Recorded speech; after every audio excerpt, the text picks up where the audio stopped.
बिस्मिल्लाहिर्रहमानिर्रहीम।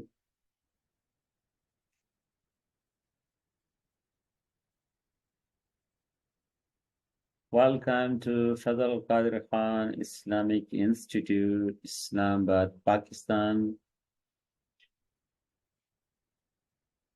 हजरत इब्ने नौमान नव्वरल्लाहु मरकदहू का फरमान मुबारक, अहले इल्म का इस पर इजमा है कि रसूल अकरम सल्लल्लाहु अलैहि वसल्लम पर दुरूद पाक पढ़ना सब आमाल से अफसल है।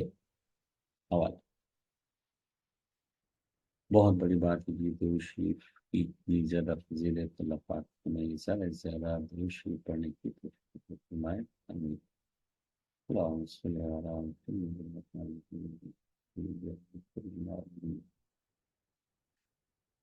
फजल कादिर खान इस्लामिक इंस्टीट्यूट पाकिस्तान का YouTube channel, Gmail address,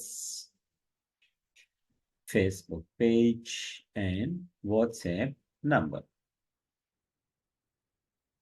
Subscribe to our YouTube channel, Fazal Qadir Khan Islamic Institute, Islamabad, Pakistan. Free online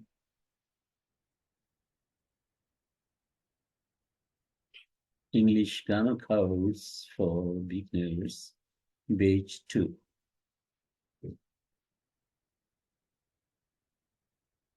verb ई के बारे में चूंकि हम पढ़ रहे हैं, प्रिंसिपल वर्ब, हेल्पिंग वर्ब का जिक्र बार बार आता है टेंसेस के दौरान, और हमारा ये जो तरतीब है जुमला बनाने की, सब्जेक्ट होता है, वर्ब होता है, ऑब्जेक्ट होता है। इसमें सब्जेक्ट क्या है? काम करने वाला फाइल, काम करने वाला वर्ब, प्रिंसिपल वर्ब यानी काम, फेल, ऑब्जेक्ट जिस पर काम किया जाए।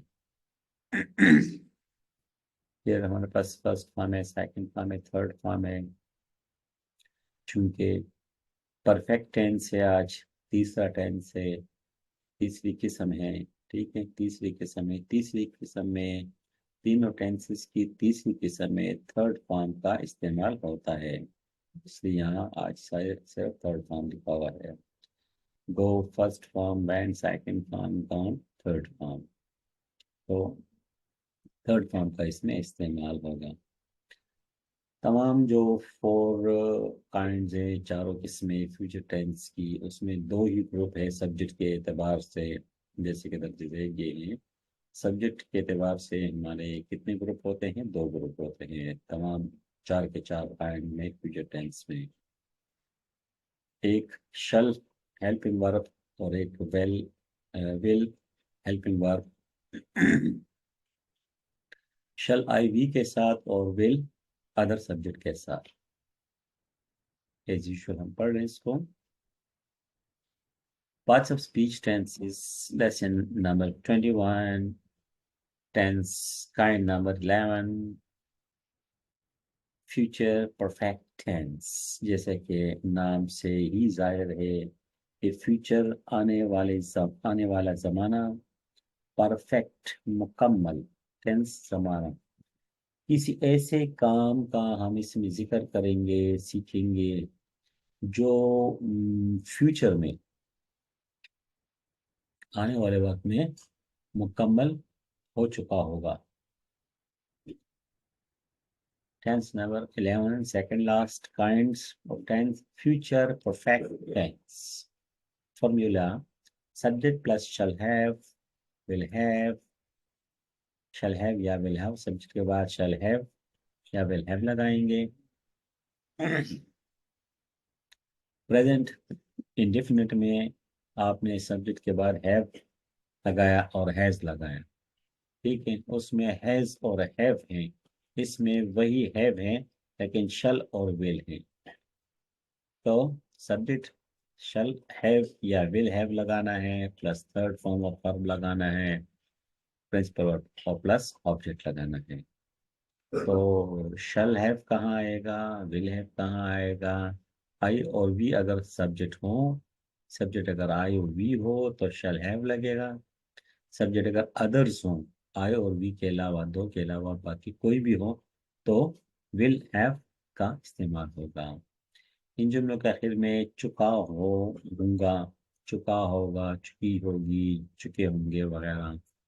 मैं जा चुका हूँगा, वो जा चुका होगा, वो जा चुकी होगी, हम जा चुके होंगे। मसलन मैं सेब खा चुका हूँगा, या मैंने सेब खा लिया होगा। चुका हूँगा एक काम मुकम्मल है, खाने का काम मुकम्मल है। खा लिया होगा, इससे भी काम मुकम्मल जाहिर होता है। या इस तरह के जुमले होते हैं, आपके आने से पहले मैं काम खत्म कर चुका हूँगा, या मैंने काम खत्म कर लिया होगा। मैं काम खत्म कर चुका हूँगा या मैंने काम खत्म कर लिया होगा। तो इस तरह के इजाफी इसमें अल्फाज आ सकते हैं, आपके आने से पहले, आपके जाने से पहले, बारिश होने से पहले, ठीक है, शाम होने से पहले, और कोई भी इवेंट हो, इम्तिहान के शुरू होने से पहले, वगैरह वगैरह वगैरह। तो ये एक अलग हिस्सा है। बार मेन जो इसका हिस्सा है वो यही होता है, जैसे आपको पता चले कि चुका है या रहा है, वगैरह वगैरह। तो क्या है, ताशा है बीचन एप्पल। तो आइए सीखते हैं इसको। शल हैव के साथ अगर हम जुमला बनाते हैं तो कैसे बनाएंगे? मैं सेब खा चुका हूँगा, तो I shall have eaten app eaten the apple। I shall eaten the apple। दा लगाएं तो भी ठीक है, ना लगाएं तो भी ठीक है, वो डिपेंड करता है कि किस एप्पल का आप जिक्र कर रहे हैं। ठीक है, आई शैल ईटन या फिर ईटन द एप्पल। मैं सिर्फ नहीं खा चुका हूँगा, I shall not eaten the apple. क्या मैं सिर्फ खा चुका हूँगा? Shall I have eaten the Apple.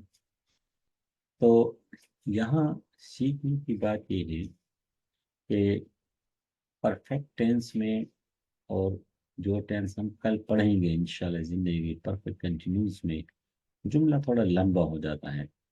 फिर उसमें शल भी आ जाता है, फिर है भी आ जाता है, तो दो दो किस्म की हेल्पिंग वर्ब और ऑक्सिलरी वर्ब आते हैं। तो उसमें ये जुमला तो हम बना लेते हैं आसानी से, जो पॉजिटिव एफर्मेटिव जुमला है। नेगेटिव ट्रांसलेशन में फिर मसला होता है कि यार नॉट कहाँ लगाना है।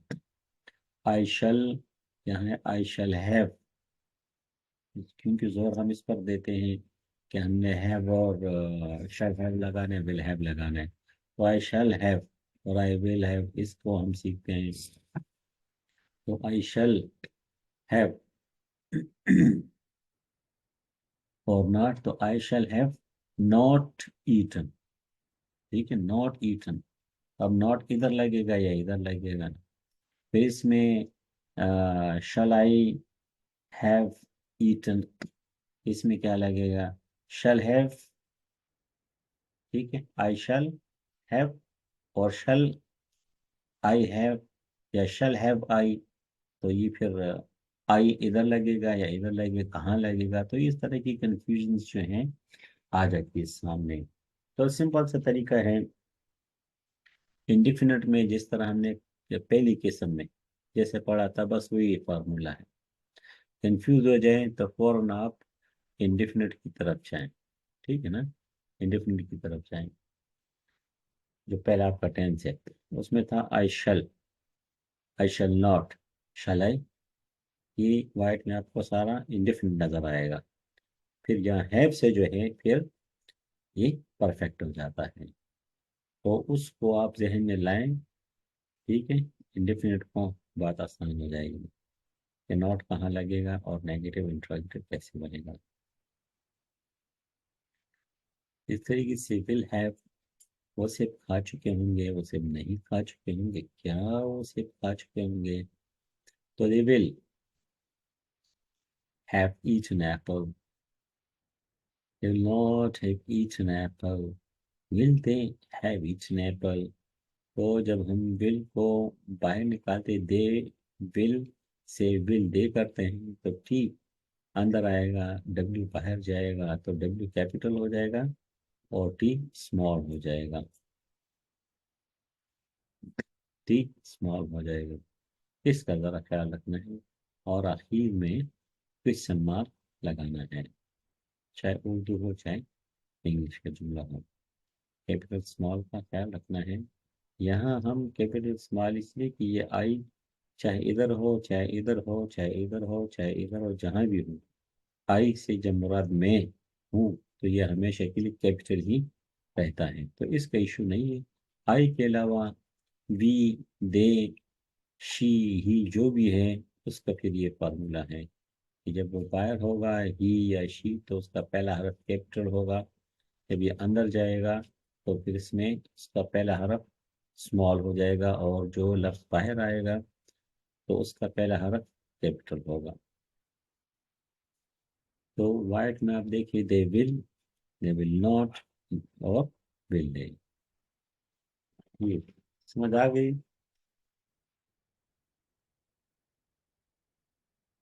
कहीं कंफ्यूजन हो, कोई सवाल हो तो पूछ ले।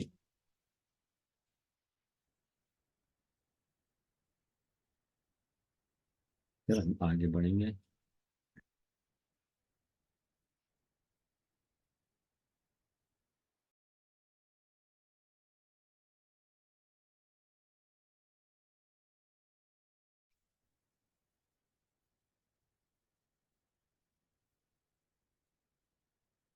हाँ जी, कोई सवाल?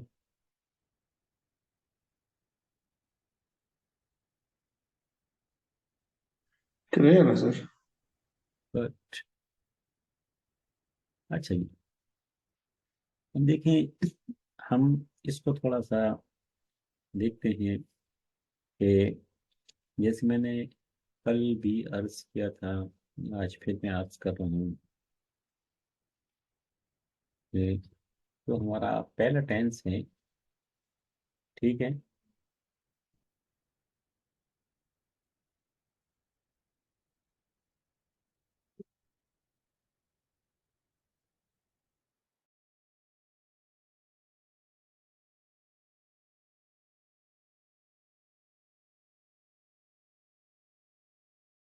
तो जो हमारा पहला टेंस है मसलन इंडेफिनिट का, ठीक है ना।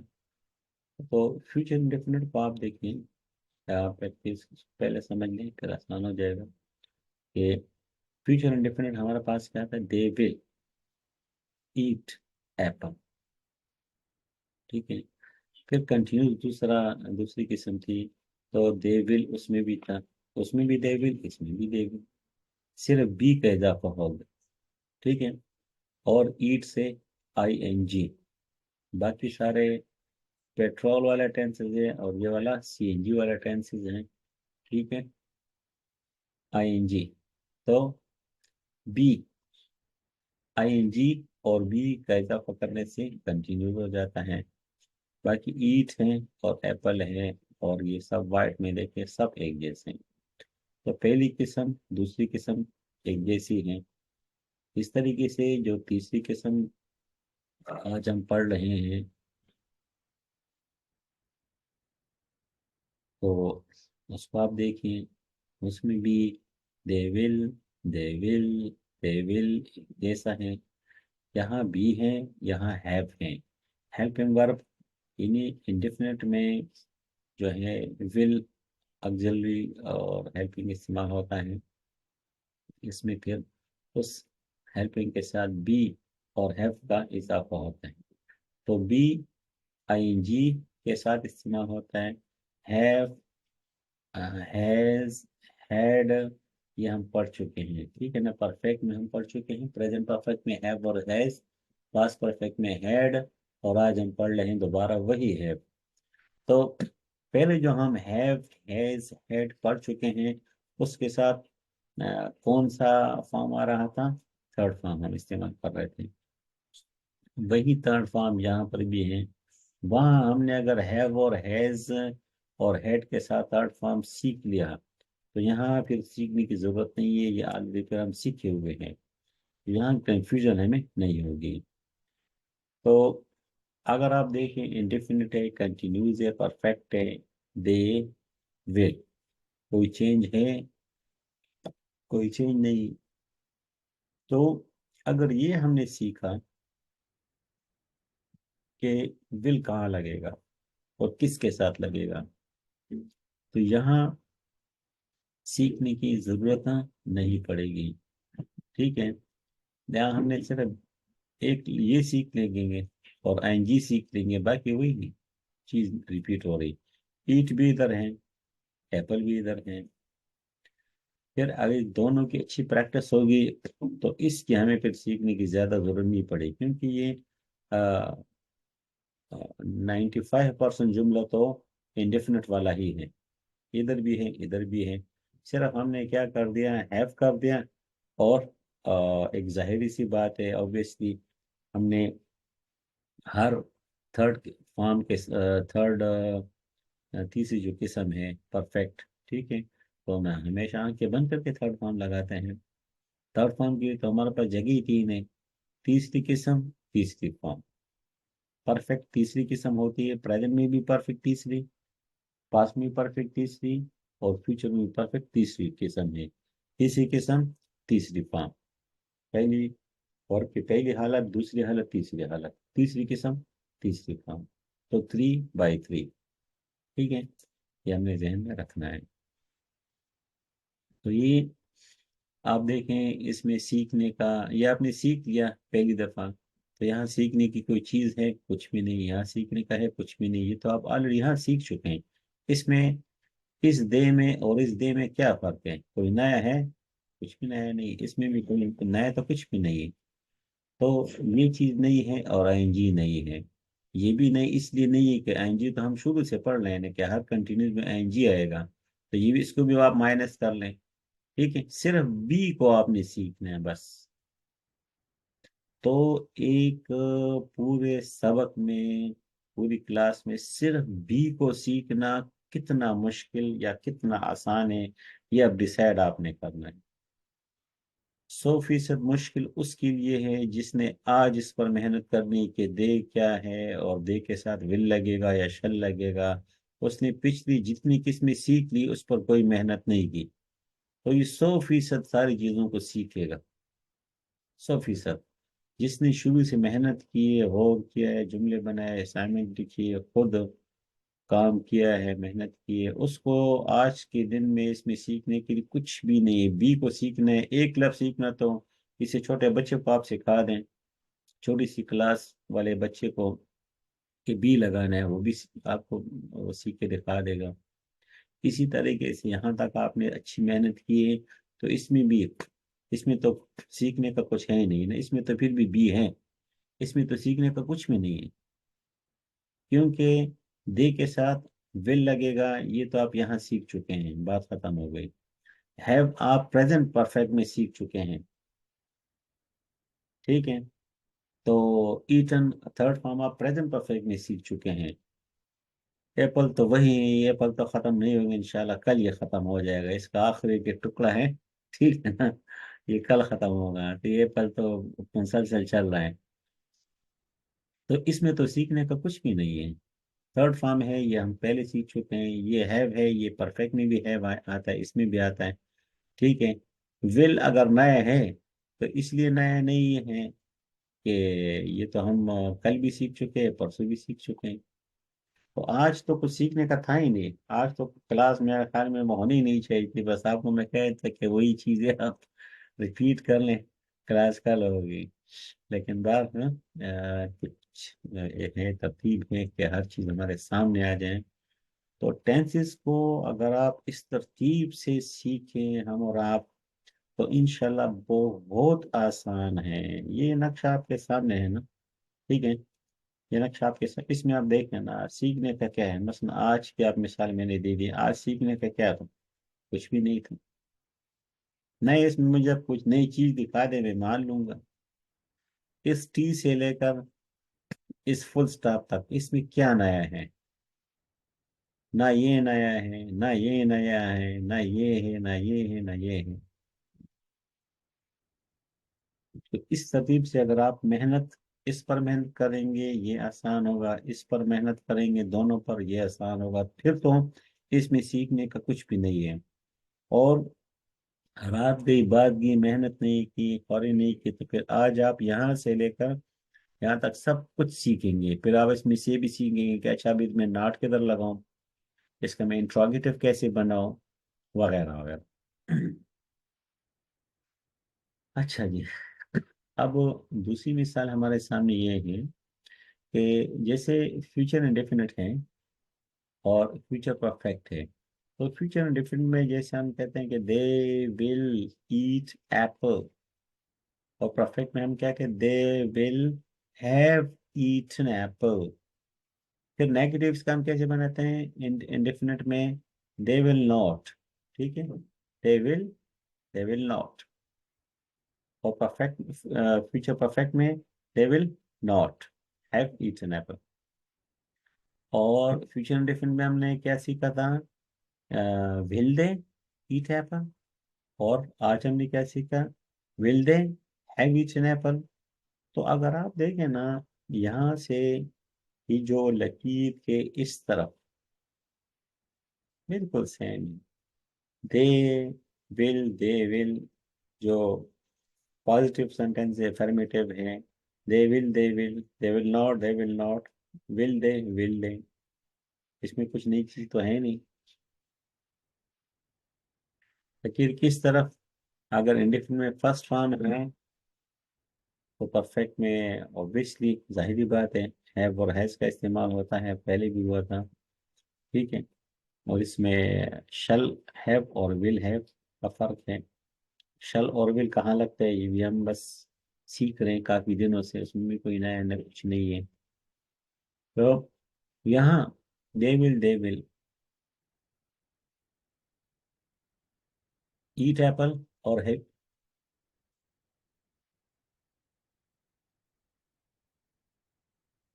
Eaten Apple.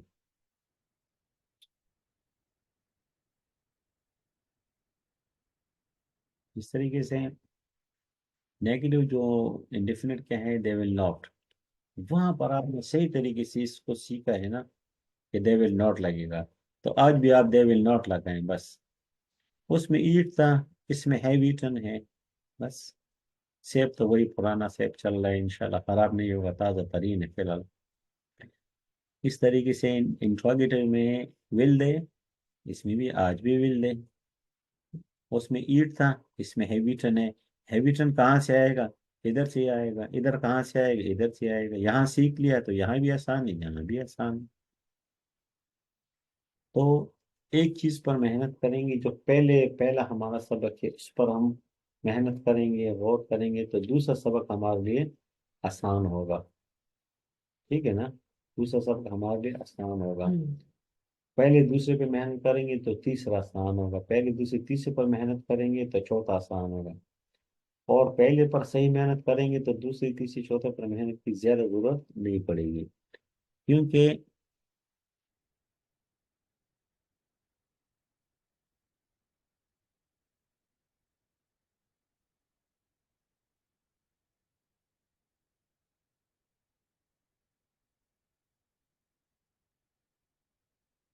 ये जो नक्शा हमारे सामने है कि they will eat, they will eating, they will have eat, तो वही तरतीब है, वही इसी तरतीब से हम आगे बढ़ रहे हैं। हाँ जी, ये चीज़ क्लियर होगी आपको, इसमें कोई कंफ्यूजन कोई बात कुछ पूछना है तो बता दें।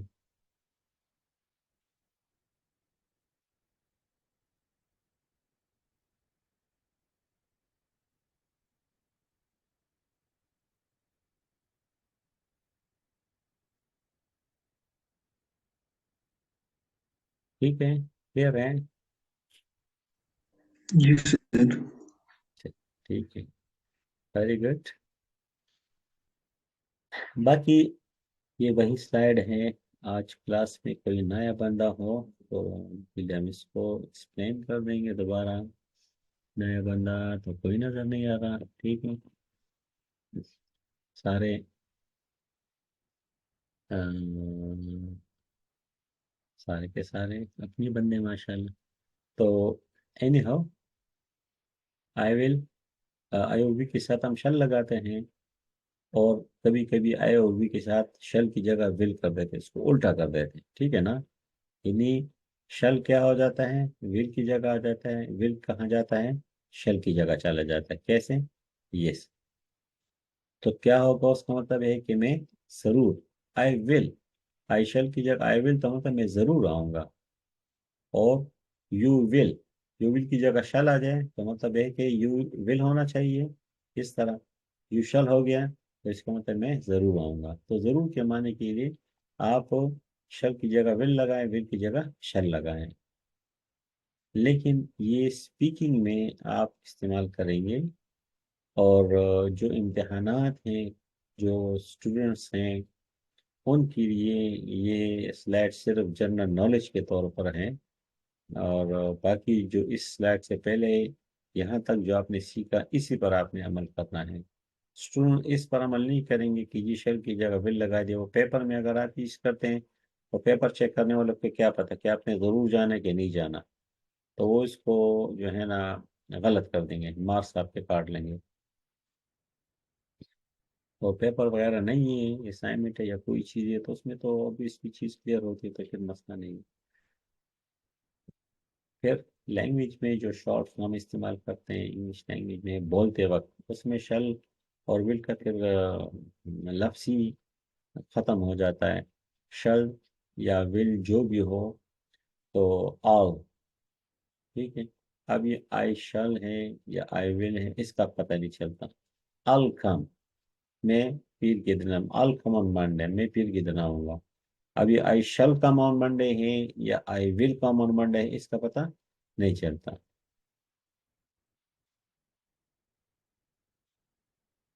तो ये बहुत इम्पोर्टेंट है। हमारे पास येलो में तमाम इंडेफिनिट टेंसेस हैं इसमें, ठीक है। Present indefinite, past indefinite, future indefinite. और वाइट में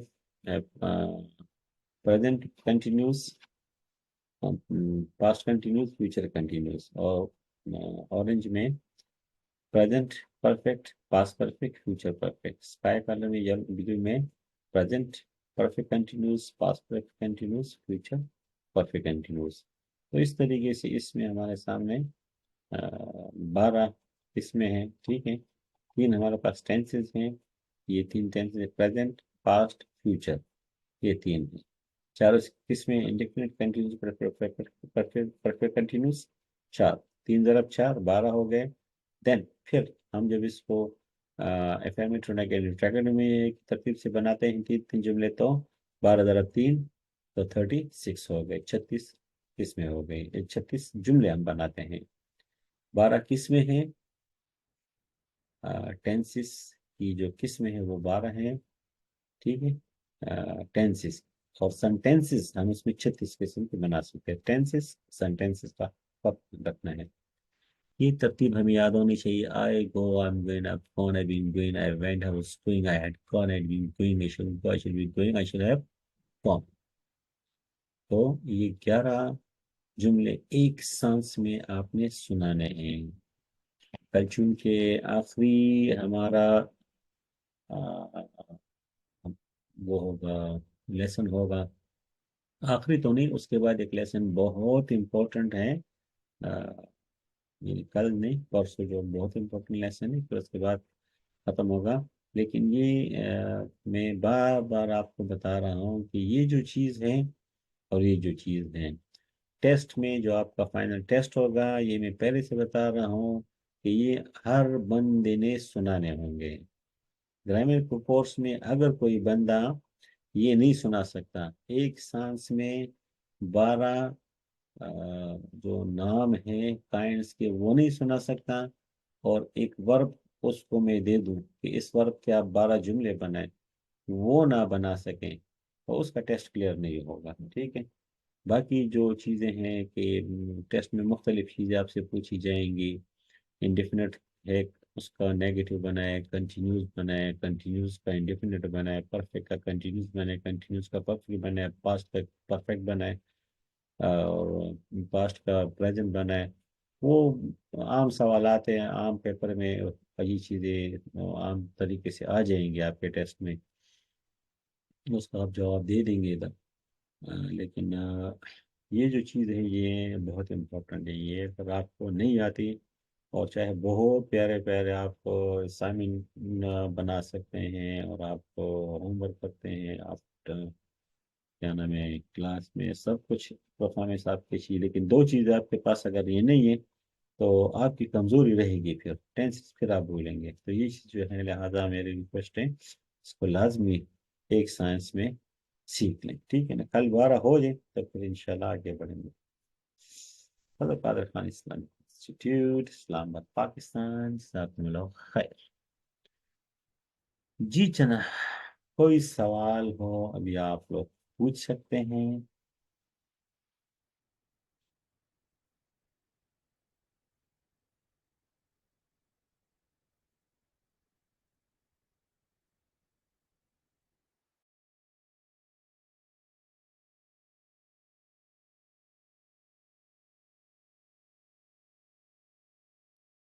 जी, any kind of question, any question from anywhere.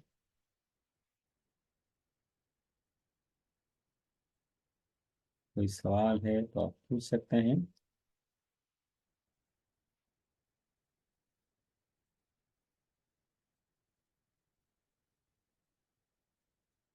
Clear हैं? जी सर। अच्छा जी, ठीक है। बहरहाल कोई सवाल हो, सवाल के लिए मैं हर टाइम आपका ताबेदार, आपका गुलाम, पूछ सकते हैं, ठीक है इंशाल्लाह।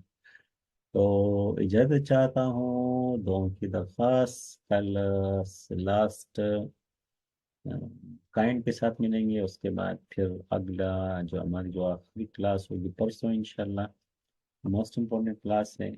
फिर उसके बाद आपको इंशाल्लाह टेस्ट के लिए टाइम डेट दे देंगे। टाइम तो यही है लेकिन डेट आपको देंगे कि किस तारीख को आपका टेस्ट होगा। एक आध दिन बीच में गैप शायद हो, इदारे की तरफ से इजाज़त मिल जाए तो फिर आपको हम लोग बता देंगे इंशाल्लाह।